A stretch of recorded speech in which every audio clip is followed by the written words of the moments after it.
na wenzako. Kumbe wewe mwenyewe ndio ulipotea timing ya kufanyaje, ya kuuvizia mzigo muda utakao kuwa unaingia. Nachokuja kusema kwamba faida ipo, lakini si ya haraka. Umeelewana? Faida ipo lakini si ya haraka. Tunachoharibikiwa vijana wengi ni kutaka faida ya haraka, kwamba unachokifanya upate hela, maisha yasonge. Sasa huku kwenye uhusiano na serikali huku huwa faida yake haiwi ya haraka, inakuja lakini kwa kuchelewa. Ile ikianza kuflow hivi inakuwa ya muda mrefu.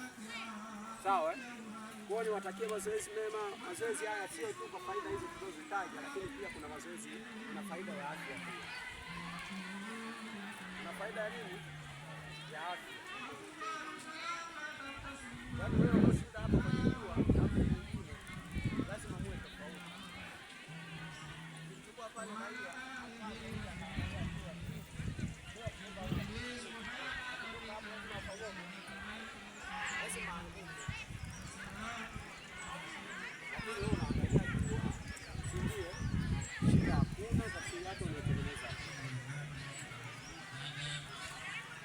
nikasema nije niwasalimie, lakini mheshimiwa, sijajua hii kambi mpaka lini.